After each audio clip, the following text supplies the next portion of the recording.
Hi math teachers, I hope that this video is able to give you a step-by-step on how you might be able to access these FIAB assessments and also how you can complete the assessments. So I'm going to walk you step by step on how to do that.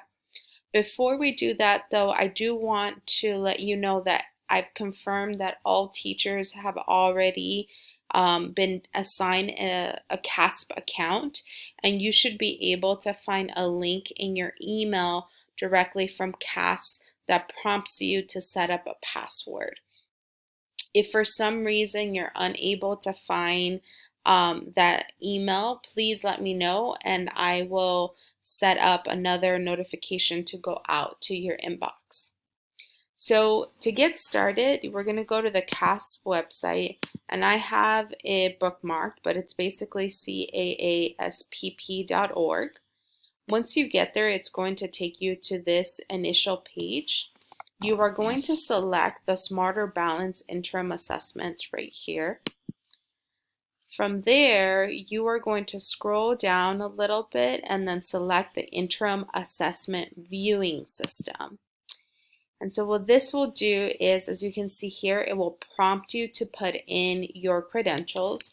It will be your Camino Nuevo email address, as you can see here, and then the password that you have designated. If you have not designated a password, you might be prompted to assign a password at that time. This happens to me every time, and so I just go ahead and click right up here where you see the pop-up blocker indicate that something was blocked, and I say always allow the pop-ups for the CASP website, and then I go ahead and try again.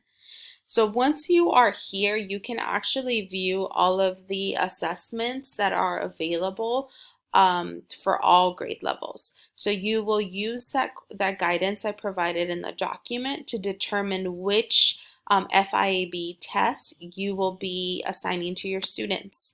As you noticed, some of the students, particularly the algebra students, will be taking an 8th grade FIAB.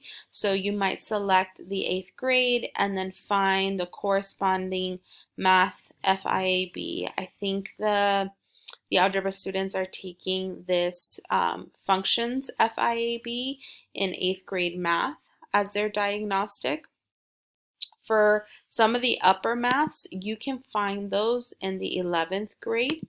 By selecting the 11th grade, you'll see that there are a ton of different assessments, but if you scroll about halfway down, you'll see here these math FIABs, and just make sure that you see the FIAB indicator. There are other assessments here like the ICA and the IABs.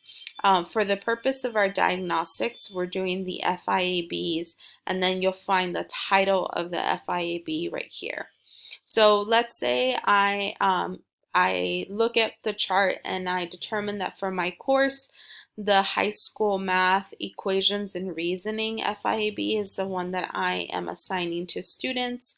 You can click on the arrow and it will immediately take you to this screen where you'll conduct a sound check. So I'm going to go ahead and do that just so that we can have access to the test.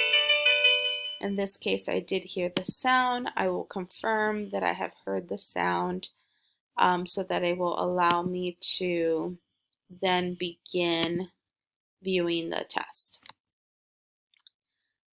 So here we go. This is the first question, and do note that in order to move forward, you do have to answer it. So go ahead and just respond to the question. I'm going to just take a guess here, and then hit next on top, and that's going to take you to the next question.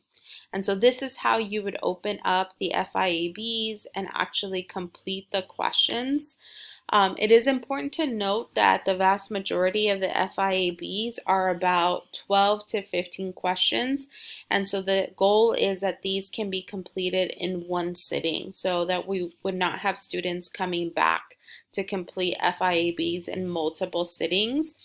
And if students are unable to complete the full FIAB, I think that is also data for us to note and be able to respond to.